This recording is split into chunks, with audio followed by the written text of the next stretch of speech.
Graça e paz da parte do nosso Senhor Jesus, amém? Você pode abrir a sua Bíblia e deixá-la aberta no Evangelho de João, capítulo 1.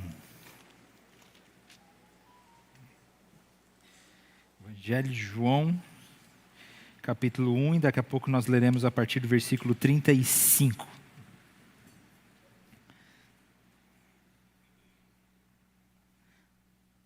João começa o seu evangelho, e o propósito de João ao escrever o seu evangelho era único e exclusivamente mostrar que Jesus Cristo é Deus, Filho de Deus, Deus conosco. E aí no capítulo 1 ele começa falando que ele era o Verbo, estava com Deus e era Deus. E a partir de então ele vai fazer uma sequência de dias onde ele fala de João Batista. João Batista testemunha a respeito de quem é o Cristo. E depois os primeiros discípulos começam a seguir a Jesus. No começo do capítulo 1, no primeiro dia que é relatado aqui, o João Batista tinha os seus discípulos, batizava os seus discípulos com água, e alguns religiosos começaram a desconfiar e perguntar: e aí, João, você é o Cristo? Você é o Messias? Você é aquele que estava prometido de vir para resgatar Israel? E João é muito claro em dizer: não sou eu não sou o Cristo, ele é o Cristo. Quando Jesus se aproxima para ser batizado, aí está o Cordeiro de Deus que tira o pecado do mundo. E aí o texto aqui diz o seguinte, a partir do versículo 35. No dia seguinte, então logo depois que João Batista tinha declarado a respeito de quem era o Cristo, no dia seguinte João estava ali novamente com 2 dos seus discípulos. Quando viu Jesus passando, disse: vejam, é o Cordeiro de Deus. Ouvindo-o dizer isso, os 2 discípulos seguiram a Jesus. Voltando-se e vendo Jesus que os 2 seguiam, perguntou-lhes: o que vocês querem? Por enquanto até aqui. Feche seus olhos, oremos mais uma vez. Pai, obrigado pela Tua palavra. Pedimos que o Senhor fale conosco nesta manhã. Transforme os nossos corações e faz de nós seguidores genuínos. Em nome de Jesus. Amém. Meu sermão de hoje é um sermão de um ponto só. O argumento central é que Jesus nos chama para segui-lo em uma grande aventura. É isso que nós veremos nesta manhã. É interessante que esses 2 discípulos de João Batista estão curiosos para saber quem é Jesus. E eles se aproximam de Jesus nessa curiosidade, tentando entender quem é esse que João Batista diz que é o Cordeiro de Deus. Quando eles se aproximam de Jesus, Jesus percebe que eles estão se aproximando. E Jesus faz essa pergunta, que é uma pergunta central para nós. O que vocês querem? O que vocês desejam? Essa pergunta é uma pergunta muito importante quando nós desejamos falar sobre seguir a Jesus, sobre discipulado. O que você deseja? No caso desses discípulos, eles estavam curiosos para saber quem Jesus era. Mas e se essa pergunta é voltada para nós? O que vocês querem? O que vocês desejam? Qual é a razão pela qual vocês levantaram no domingo de manhã, um domingo de folga, onde vocês poderiam ficar em casa a manhã toda, fazer um churrasco agora na hora do almoço? Por que vocês estão aqui na igreja de manhã? O que vocês desejam? O que vocês querem? Muitos de nós temos em nosso coração uma imagem de boa vida. Sabe aquela imagem de boa vida? O que é a boa vida? Para algumas pessoas pode ser uma imagem diferente. Para alguns a boa vida é ter muito dinheiro, para outros a boa vida é ter mulher, filhos, para outra a boa vida. Enfim, qual é a imagem que você tem de boa vida? E geralmente é para essa direção que o nosso coração segue, é isso que nós desejamos. O que é que você deseja? O que é que você quer? E tem muita gente se aproximando de Jesus justamente para tentar entender e obter esse desejo do seu coração. Mas quando nós falamos sobre seguir a Jesus, a dinâmica do discipulado, ela é muito diferente do que nós desejamos. De quais são os desejos do nosso coração. Nós vamos ver que Jesus tem um projeto específico para nós. E a primeira coisa que ele faz com esses discípulos que estão seguindo ele, se aproximando, mas ainda não são discípulos de fato, a primeira coisa que Jesus faz é os chamar. O texto diz que quando Jesus os viu e perguntou o que vocês querem, eles disseram: Rabi, que significa mestre, onde estás hospedado? E respondeu ele: venham e verão. Venham e verão. Não só aqui, mas em todo lugar nas Escrituras, nós vemos que Jesus nunca demora em olhar para as pessoas que estão ao seu redor e os chamar para algo mais profundo. Jesus olha para aqueles 2 discípulos e os chama para estar perto, os chama para estar mais próximo. Jesus não deseja apenas espectadores, Jesus não deseja pessoas que estejam ao redor, Jesus deseja seguidores de fato que estão perto dele, comprometidos em segui-lo. Jesus deseja iniciar um processo de discipulado. Ele faz isso com esses 2 discípulos, ele faz isso com Filipe, que ele se encontra daqui a pouco, lá no versículo 43, diz a mesma coisa: venham, Jesus está nos chamando para algo a mais. Em primeiro lugar é isso, Jesus nos chama para sair de espectadores, de pessoas que estão próximas, para segui-lo. Se alguém quiser salvar a sua vida, a perderá. Mas se alguém perder a sua vida por minha causa, a encontrará. Parece até uma mensagem dura, você precisa perder a sua vida para encontrar Jesus. Isso significa que seguir a Jesus não tem a ver com satisfazer os nossos desejos do nosso coração. Isso está muito em alta hoje em muitas igrejas, infelizmente. Recentemente ficou muito famosa aí uma pregação na internet de um pregador famoso dizendo que se você viu, se você tocou, se você abraçou, Jesus vai te dar muito mais do que você quer. É sempre nessa ênfase de que Jesus vai te dar o que você deseja, o que você quer, os sonhos do seu coração. Mas Jesus não está interessado somente nos sonhos do nosso coração. Ele deseja nos chamar para algo a mais. E é o que nós veremos aqui. O que é que significa ser de fato discípulo de Jesus? E em primeiro lugar é isso, Jesus nos chama para sair de onde nós estamos e para estar mais perto dele. Jesus chama aqueles que estão simplesmente como espectadores para um compromisso maior.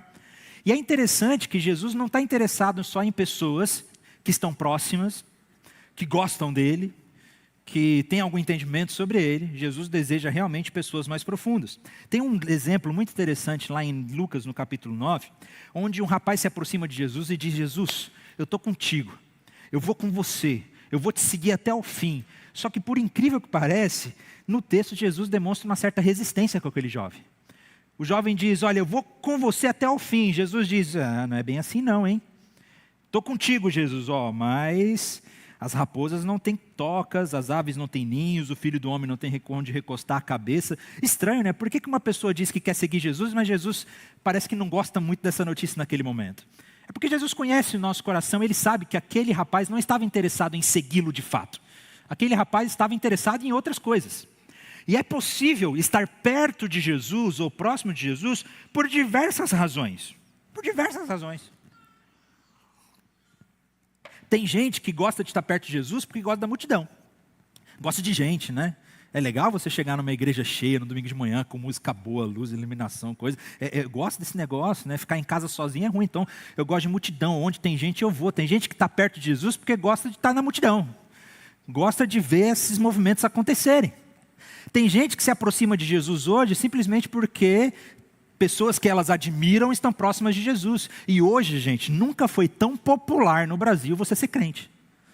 Você entra no Instagram aí, influenciadores, gente famosa, personalidades famosas, dizem que segue a Jesus, tem uma vida completamente doida, mas dizem que segue a Jesus. Mas falar que é crente hoje está na moda. Teve uma época no passado que era popular você falar que era budista, era popular você falar que não tinha religião, mas hoje é popular você falar que segue a Jesus. Está em alta.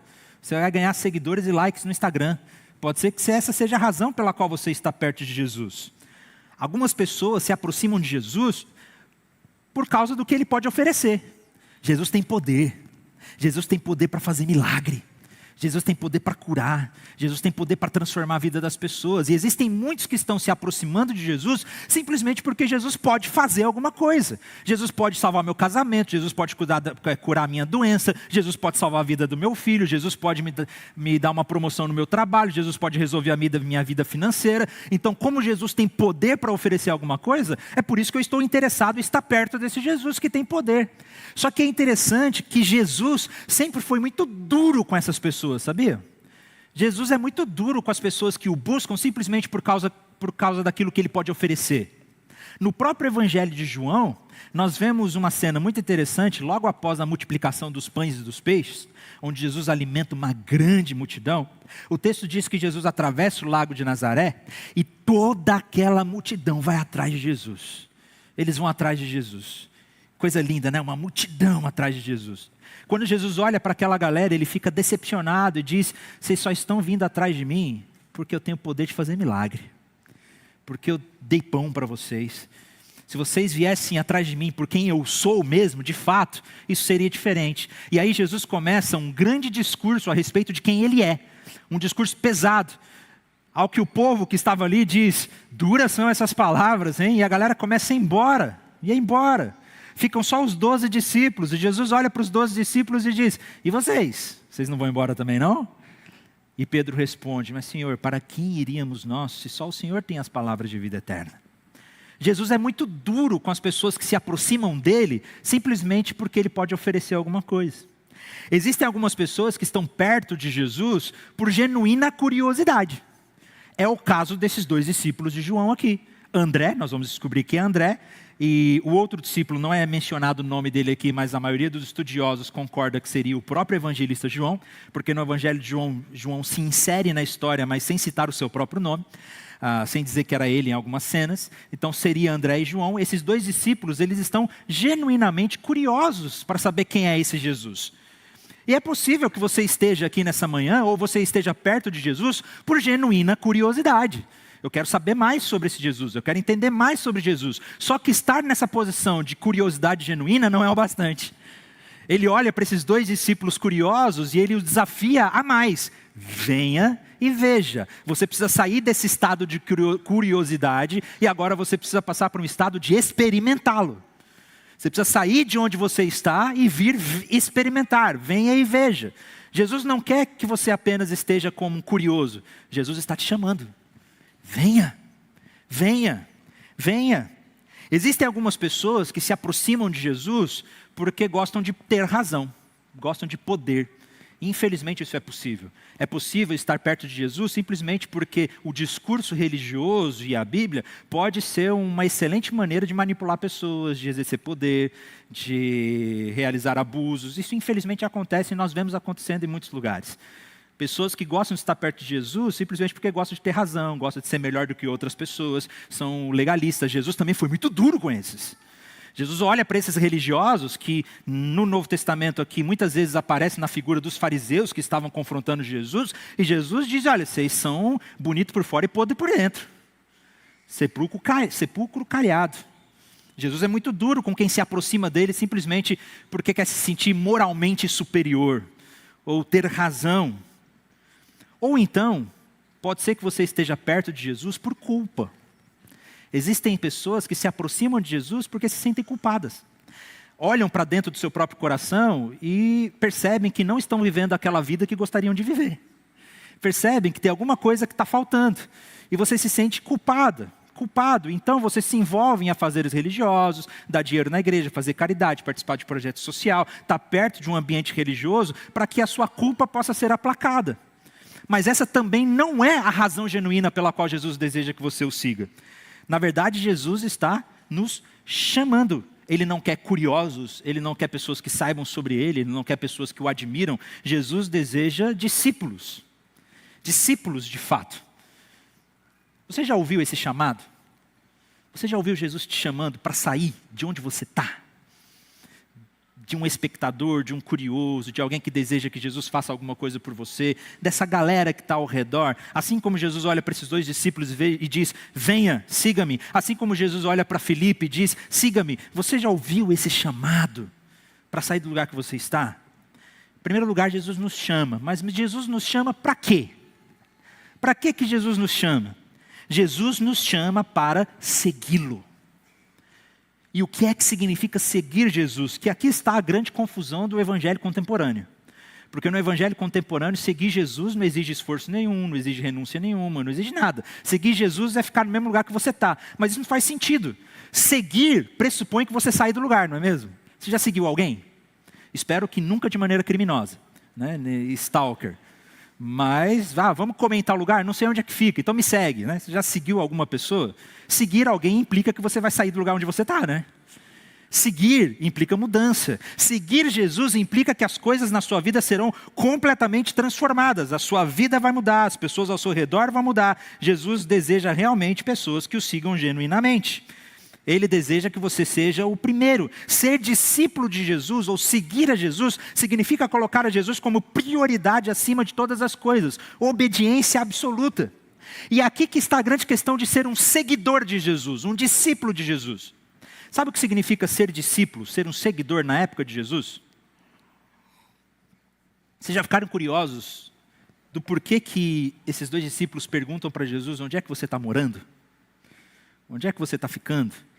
Essa foi a primeira pergunta que os discípulos fizeram. Veja, nós estamos diante do potencial salvador do mundo, porque eles não tinham certeza ainda, né? João Batista tinha falado, ó, eis o Cordeiro de Deus. Eita, ele é o Cordeiro de Deus? Eles se aproximam de Jesus, podiam perguntar qualquer coisa. Por que eles perguntam para Jesus: onde é que você está morando? Onde é que você fica? Isso é muito interessante. O texto diz aqui que eles disseram, Rabi, que significa mestre. Onde estás hospedado? Onde você está morando? Rabi, mestre. Esse Rabi na época de Jesus não era só um professor, como nos dias de hoje, onde você acorda às 6, 7 horas da manhã, deixa o seu filho na escola, ele fica lá estudando, pode até ser que seja período integral, mas depois no fim da tarde ele volta para casa e fica com você. Isso não é ser aluno, ser discípulo na época de Jesus. Na época de Jesus, ser um aluno de um rabi significava deixar tudo para trás. Deixar tudo para trás. E literalmente morar com aquele mestre. Você passava a viver com ele. Aquele mestre passava a reorganizar toda a sua vida em torno dele. Você passava a aprender tudo dele. Ele realmente te orientava em todas as decisões. Seguir um mestre, ser um discípulo de um mestre naquela época, era deixar tudo para trás e morar com aquela pessoa. Quando os discípulos perguntam para Jesus onde é que você está morando, eles estão genuinamente consultando a possibilidade de ser discípulo de Jesus. Onde é que você está morando? Se nós vamos seguir Jesus, nós vamos passar a viver, a morar com Ele. E é aí que está a grande questão do que significa seguir a Jesus. Seguir a Jesus não é vir ao culto no domingo, seguir a Jesus não é simplesmente dizer que gosta de Jesus, seguir a Jesus é deixar tudo para trás e segui-lo genuinamente, de fazer dele Senhor da nossa vida, absoluto. O problema é que na nossa cultura contemporânea é difícil demais, as pessoas odeiam a ideia de ter uma autoridade absoluta sobre sua vida. Nós odiamos a ideia de ter alguém mandando em nós. Ninguém gosta de ter alguém mandando em nós. Só que a proposta de Jesus de segui-lo é que ele vai passar a mandar na sua vida. Mas a gente não gosta disso, é difícil. E talvez isso te incomode. A gente vive hoje numa época que as pregações são tão macias, né? Que você não precisa tomar nenhuma decisão séria na sua vida de seguir Jesus. Mas o chamado de Jesus ao discipulado radical é justamente de fazê-lo Senhor da nossa vida. Se Ele é dono do universo, se Ele sustenta todo o universo pela sua palavra, o universo inteiro pela sua palavra, não dá para chamar esse Senhor simplesmente para ser o nosso secretário. Não dá para chamar Ele para ser um assistente na nossa vida. Onde a gente diz, Senhor, quando eu tiver um problema eu te ligo, mas não me liga não, viu? Deixa que eu te ligo primeiro, quando precisar. Se Jesus é o dono do universo, Ele está nos chamando para um relacionamento onde seguir significa fazer dele o centro gravitacional da nossa vida. Centro gravitacional, gravidade, se eu soltar essa caneca aqui, ela vai cair, porque a Terra possui gravidade, então o centro gravitacional está, né, no meio do planeta Terra, que puxa todas as coisas ao seu redor. Seguir a Jesus significa fazer dele o centro gravitacional da nossa vida, onde todas as coisas apontem para Ele, todas as coisas convirjam para Ele. Ele deseja ser Senhor da nossa vida. Se nós não estivermos dispostos a dizer, Senhor, toda a minha mente, todo o meu coração, todo o meu comportamento, tudo eu submeto e entrego ao Senhor, nós não estamos prontos para segui-lo, ou ser discípulos de Jesus. Ele nos pede tudo, isso significa que as coisas vão mudar. A minha roupa vai mudar, o meu linguajar vai mudar, as pessoas que eu me convivo vão mudar, tudo vai mudar. E eu não estou falando aqui de legalismo religioso, eu não estou falando aqui de regras que a igreja impõe, eu estou falando de um compromisso de seguir o Senhor do universo, que transforma completamente a nossa vida. E por incrível que pareça, isso vai contra a ideia contemporânea de que a gente precisa ter liberdade irrestrita, né? Na nossa cultura hoje, liberdade, ou seja, a ausência de restrições, se tornou um bem supremo. Qualquer coisa que te oprima, qualquer coisa que te acorrente, qualquer coisa que coloque regras sobre você, isso é opressor. Isso não faz bem para a sua verdadeira liberdade, para a sua identidade, para você viver a sua potencialidade. A gente vê isso em filmes, em séries, em músicas, em qualquer lugar que você vê, a cultura diz que qualquer coisa que te prende é opressivo para a sua identidade, para você viver genuinamente quem você foi feito para ser, para você seguir os desejos do seu coração. Mas a proposta do Evangelho é inversa. A proposta do Evangelho é negar a si mesmo e tomar a cruz. Onde é que está o sentido nessas coisas? Mas o incrível é que, paradoxalmente falando, quando nós nos restringimos ao que Jesus pede, é onde nós encontramos a nossa verdadeira liberdade. Imagine só que o melhor treinador de futebol do mundo, ano passado quem ganhou esse prêmio foi o Ancelotti, né? Técnico do Real Madrid. Imagine só que o melhor treinador de futebol do mundo queira você no time dele. Ou seu filho, né? Imagine que você seja um jovem, adolescente, e ele diz, eu quero você no meu time. Eu vou te contratar e eu vou fazer de você um dos melhores jogadores do mundo. E aí você se assenta na mesa para assinar aquele contrato, mas de repente seu coração pesa e você diz assim, não sei. Por quê? É porque tem coisa que você vai pedir para fazer que eu não quero. Você vai pegar pesado demais comigo? Eu não quero abrir mão de algumas coisas, não. Eu não quero fazer algumas coisas assim. Tem como eu não fazer aquilo que eu não quero? Eu imagino aquele treinador falando, olha, se você quer ser o melhor jogador do mundo, eu vou exigir tudo de você. Tudo. Quando você estiver correndo e não tiver mais fôlego, vou mandar você correr mais. Quando você estiver fazendo flexão e não aguentar, quando você estiver fazendo flexão e não aguentar mais, eu vou colocar um peso sobre você para você fazer mais flexão ainda. Vai ter dia que você vai me odiar. Vai ter dia que você vai olhar no meu olho e você vai querer me xingar. Vai ter dia que você vai desistir. Eu vou exigir tudo de você, mas vou fazer de você um dos melhores jogadores do mundo. Gente, se na vida funciona assim, qualquer coisa grandiosa na vida exige de nós perda de liberdade. Já parou para pensar nisso? A maior falácia, a maior contradição do que as pessoas dizem na nossa cultura é que a verdadeira liberdade é a ausência de restrições. O que é ser livre de verdade? É não ter restrição nenhuma. Isso é incoerente, isso não faz sentido, porque na verdade qualquer coisa grandiosa que você deseje fazer na vida, que você se utilize da sua liberdade para realizar alguma coisa grandiosa, implica em ter restrições.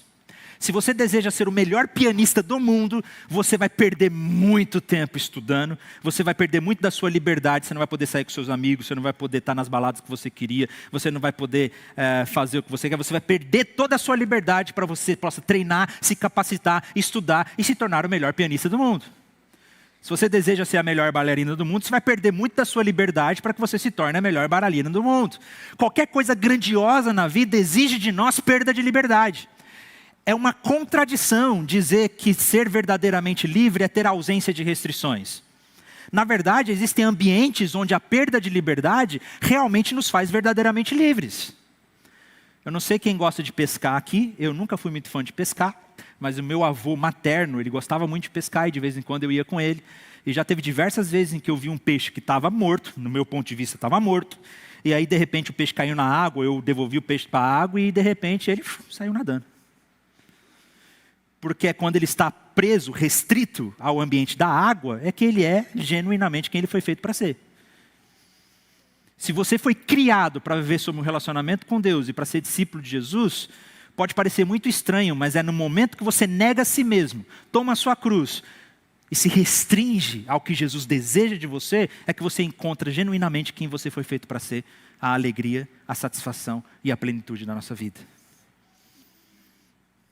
Por isso eu digo, o cristianismo é a perda de liberdade mais libertadora que existe. E o que Jesus exige de nós é tudo. É tudo. Ai, mas você está falando tudo? É tudo. Jesus exige de nós tudo. Lucas capítulo 14, versículo 26 diz, Jesus dizendo, que se alguém vem a mim e ama pai e mãe, sua mulher, seus filhos, seus irmãos e irmãs e até a sua própria vida mais do que a mim, não pode ser meu discípulo. E aquele que não carrega sua cruz e não me segue, não pode ser o meu discípulo. Ficou claro o que Jesus está falando? Jesus está dizendo que se você ama alguma coisa mais do que Ele, se você ama a sua vida mais do que Jesus, Ele está dizendo, você não pode ser o meu discípulo. Jesus nos chama para segui-lo.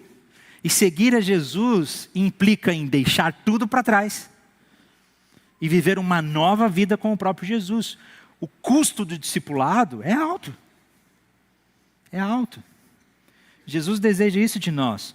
Só que, por incrível que pareça, é justamente quando nós nos negamos a nós mesmos, é justamente quando nós nos restringimos ao senhorio absoluto de Jesus Cristo, que nós encontramos plenitude de vida, significado verdadeiro do porquê que nós estamos aqui nessa terra. Portanto, Jesus nos chama para segui-lo. Mas seguir para onde? Porque se a gente está seguindo alguém, a gente está indo para alguma direção, né? É muito estranho se você começar a seguir uma pessoa e ficar dando volta na rotatória. Você não vai para lugar nenhum. Eu já fiz isso uma vez brincando com amigos, né? Vamos para tal lugar? Vamos, me segue. Eu fiquei dando volta na rotatória. Seguir Jesus quer dizer que nós estamos indo para alguma direção. Mas que direção é essa? Para onde Jesus deseja que a gente o siga? E aí eu gostaria de resumir nessa afirmação. Jesus nos chama para segui-lo em uma grande aventura. Mas que aventura é essa? E eu quero voltar para o texto aqui e meditar nele porque é muito interessante. Em versículo 39, respondeu ele, venham e verão. Interessante que Jesus aqui está chamando os discípulos não apenas para verem, não apenas para virem, mas para verem também, experimentarem. Não basta saber sobre Jesus, não basta estar perto de Jesus, você precisa ter uma experiência de experimentar o próprio Jesus. Experimentá-lo. Então, foram por volta das 4 da tarde, viram onde ele estava hospedado e passaram com ele aquele dia. Aqui eu tenho uma pequena ressalva da tradução da NVI. No texto grego original, nós temos aqui a referência, a hora aqui no texto grego é 10ª hora. E aí nós entramos num pequeno conflito, porque existem nessa época 2 métodos de contagem de tempo. Nós temos o método de contagem de tempo judaico, que aí sim seria, a 10ª hora seria por volta de 4 da tarde. Mas nós temos o método de contagem de tempo romano, latino, que é muito parecido com o nosso. Seria então por volta de 10 horas da manhã a 10ª hora. Eu tenho razões para acreditar que o evangelista João, ele está pensando no método latino, romano. Não só eu, mas muitos estudiosos dizem isso, até porque o Evangelho de João foi um evangelho escrito tardiamente, ele foi escrito por volta do ano 90 depois de Cristo. Quando João escreveu esse evangelho, ele escreve para o grande público não judeu, então as pessoas não estavam pensando no calendário judaico, elas estavam pensando no calendário romano, no calendário latino, e se encaixa melhor com outros textos do próprio Evangelho de João, sobre o horário que a mulher samaritana estava no poço, sobre o horário que Jesus morreu na cruz. Então faz muito sentido que João esteja pensando no método romano. E faz mais sentido ainda dentro do contexto, porque diz que eles foram com Jesus e passaram com ele aquele dia, não só aquela tarde. Então eu creio que aqui era cerca de 10 horas da manhã, eles foram e ficaram com Jesus o dia todo. Nós não sabemos o que é que aconteceu naquele dia, João não nos conta. E é possível que seja o próprio João que esteja aqui com Jesus, entre os 2 discípulos, André e João. Ele não nos conta o que aconteceu, ele guarda para si. O fato é que esse dia que eles passaram com Jesus mudou tudo. Mudou tudo. A experiência que eles tiveram com Jesus naquele dia mudou completamente a maneira como eles viviam a vida. E aí olha o que acontece. André, versículo 40. André, irmão de Simão Pedro, era um dos 2 que tinham ouvido o que João dissera e haviam seguido Jesus. O primeiro que ele encontrou foi Simão, seu irmão, e lhe disse: achamos o Messias, isto é, o Cristo. E ele o levou a Jesus. Jesus olhou para ele: você é Simão, filho de João, e será chamado Cefas, que traduzindo é Pedro. No dia seguinte, Jesus decidiu partir para a Galiléia, quando encontrou Filipe e disse-lhe: siga-me. Filipe foi com André e Pedro, era da cidade de estou lendo rápido, né? Filipe, como André e Pedro, era da cidade de Betsaida. Filipe encontrou Natanael e lhe disse: achamos aquele sobre quem Moisés escreveu na lei, a respeito de quem os profetas também escreveram, Jesus de Nazaré, filho de José. Essa dinâmica que está acontecendo aqui é muito interessante. Esses 2 discípulos tiveram uma experiência tão forte com Jesus, que a primeira coisa que eles fazem ao sair de lá é testemunhar a respeito desse Jesus e trazer mais gente. Achamos o Messias, vem. Filipe passa pela mesma experiência. Achamos o Messias, vem. E isso acontece ao longo de todo o Novo Testamento. Isso acontece ao longo de toda a história da igreja. É inevitável. Todo aquele que passa a seguir a Jesus se torna uma testemunha desse Jesus. para trazer mais gente para esse reino. É essa aventura que Jesus está nos chamando. Ele está nos chamando para segui-lo numa aventura de ser discípulos e fazer discípulos. Isso é central.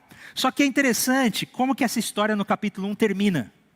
E eu acho incrível. Ele se encontra com Natanael, Filipe se encontra com Natanael e diz, achamos o Messias, venha. Natanael diz, Nazaré, pode vir alguma coisa boa de Nazaré? Eu já preguei sobre esse texto aqui. Natanael está tendo um certo orgulho, preconceito, só que ele decide ver Jesus. E o texto diz o seguinte, com o versículo 47. Ao ver Natanael se aproximando, disse Jesus, aí está um verdadeiro israelita em quem não há falsidade. Perguntou Natanael, de onde você me conhece? Jesus respondeu, eu o vi quando ainda estava debaixo da figueira, antes de o Filipe o chamar.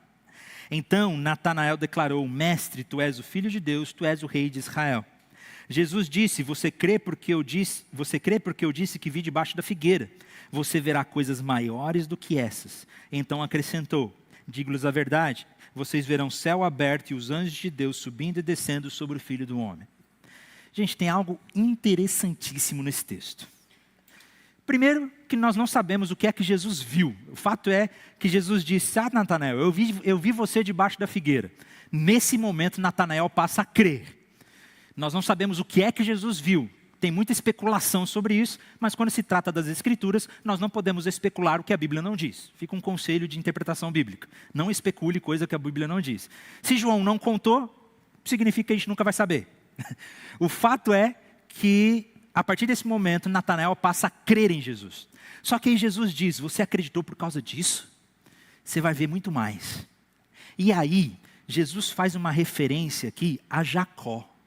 Lá no Novo Testamento, não, lá no Antigo Testamento, no livro de Gênesis. Não sei se vocês se lembram da história. Lá no livro de Gênesis, Esaú vende a sua primogenitura para Jacó por uns pratos de lentilhas, lembra disso? E aí Jacó engana o seu pai para roubar aquela bênção que seria de Esaú. E logo depois que ele rouba aquela bênção, Jacó, o enganador, ele sai fugido do seu irmão Esaú. E aí no meio do caminho ele tem uma visão, um sonho, onde ele adormece, ele tem um sonho onde Deus mostra numa visão o céu aberto e uma escada que conectava céu e terra. Não é bem uma escada, porque no hebraico ali nós estamos falando de um zigurate. Sabe zigurate? Aquela pirâmide assim, quadradinha, com aquela escada no meio? Seria mais ou menos isso. Ele está vendo essa escada que liga o céu e a terra, e nessa escada tinha anjos de Deus que subiam e desciam. O que isso significa? Vamos voltar lá no Éden agora, no Jardim do Éden. Lá no Jardim do Éden, qual foi o problema? O problema foi o pecado. O nosso pecado, a queda, nos separou de Deus. E por causa do nosso pecado, nós estamos completamente separados da glória de Deus. Nós somos expulsos do jardim. Nós somos expulsos do céu, entre aspas aqui, né? Da presença de Deus. E agora Deus está mostrando para Jacó que Ele está ligando céu e terra. Ele está restaurando essa conexão que existe entre o homem e Deus. O céu e terra estão sendo ligados por meio dessa escada. Tanto é que quando Jacó acorda, ele coloca o nome daquele lugar de, quem lembra? Vamos ler Bíblia, hein, gente? Betel. Ele chama aquele lugar de Betel, casa de Deus. E agora, voltando para a nossa história, Jesus olha para Natanael e diz, você acreditou por causa disso? Eu te digo muito mais, vocês verão céu aberto, anjos de Deus subindo e descendo sobre o Filho do Homem. Jesus faz uma referência à visão de Jacó, só que agora não tem escada. Quem que é a escada nesse texto agora? O próprio Jesus, sobre o Filho do Homem. Gente, vocês estão percebendo o que está acontecendo aqui? Jesus está dizendo, eu sou aquele que vim resolver o problema do mundo, do pecado.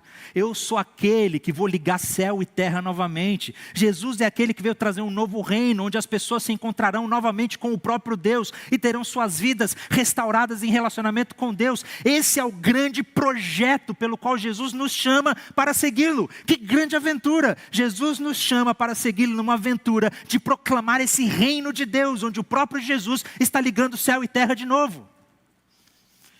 Isso é central. Isso é central. Esse é o chamado que Jesus nos fez. Não tem outro. Não tem outro chamado. Sabe o que significa? Que se você não está vivendo para seguir Jesus nessa aventura aqui, você está desperdiçando a sua vida. Um desperdício. A pior coisa que você pode fazer com a sua vida é ter sucesso numa coisa totalmente inútil. Se a nossa vida não está sendo para seguir Jesus nessa aventura de ser discípulo e de fazer discípulo, a gente está desperdiçando nosso tempo aqui na terra. 60, 70, 80 anos de vida. Esse é o chamado de Jesus ao discipulado. É um chamado radical.